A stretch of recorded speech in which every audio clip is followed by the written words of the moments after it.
coming to grips with tragedy. I was shot about 3 times in my leg, so I had fallen down. I tried to get back up, but everyone started running everywhere. I got trampled over. For the first time, the victims in the Orlando nightclub attack share their stories of survival. Good evening, and thanks for joining us for Local 4 News at 5. We will hear more from the victims in this tragedy in just a moment. But first, we want to get you caught up on the latest on the investigation into the attack. NBC News reporting for us this evening that the wife of that shooter tried to talk him out of the attack early Sunday morning at Pulse nightclub. She also claims she once drove him to that club so that he could scope it out, yet didn't tell anybody. Meantime, an online crowdfunding campaign to support the victims and their families has shattered a record, raising more than $3 million. People really want to help. But as we said, this newscast today was really all about the survivors. It really was, Guy. Let's get right to our Kimberly Gill. She has been in Orlando since the story broke. Good evening, Kimberly. We're finally hearing from the people who were inside that building. I can't imagine how chilling their accounts have to be. Oh, my Carmen, it's unimaginable to hear from these victims and hear what went on inside that club. Today, we met Angel Colon. He is still recovering in the hospital, but he wanted to make it a point to talk to the media today and tell his story. He wanted to thank the doctors and nurses that helped to save his life, and he also wanted the world to know what happened that night inside the club. Angel Colon fought back tears at a press conference Tuesday as he described his horrifying experience Sunday inside Pulse nightclub. He said it had been a great night. He was saying goodbye to his friends, and that's when the shooting started. I was shot about 3 times in my leg, so I had fallen down. I tried to get back up, but everyone started running everywhere. I got trampled over. And I shattered and broke my bones on my left leg.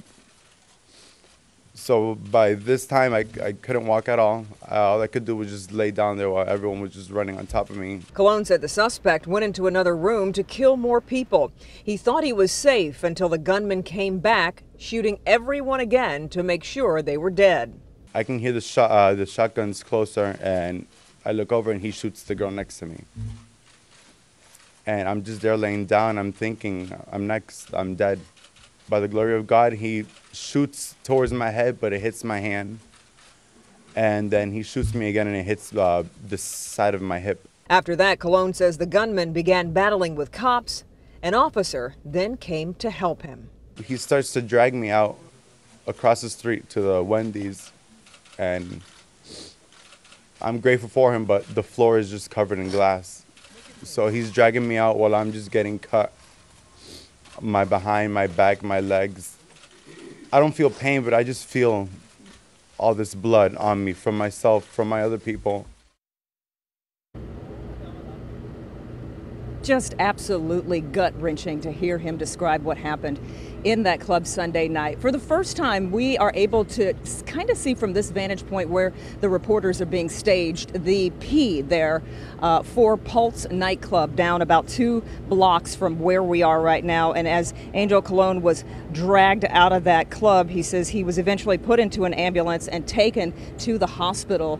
In that press conference today, he thanked doctors as well as nurses and that police officer who dragged him out, though he could not remember what he looked like or his name. We are live tonight in Orlando. Kimberly Gill, Local 4. And that's certainly understandable given the circumstances that night. But we understand the proximity between the nightclub and the hospital played a key role here. A key role for 2 reasons, Carmen. As we just showed you, the nightclub about 2 blocks away from where we are standing right now, and then 2 blocks past the nightclub is where the hospital is. And Orlando Regional Hospital just so happens to be one of the best equipped hospitals for trauma in the entire state of Florida. And as bad as this situation was, it could have been even worse, more lives lost, had it not been that close. Carmen, Guy.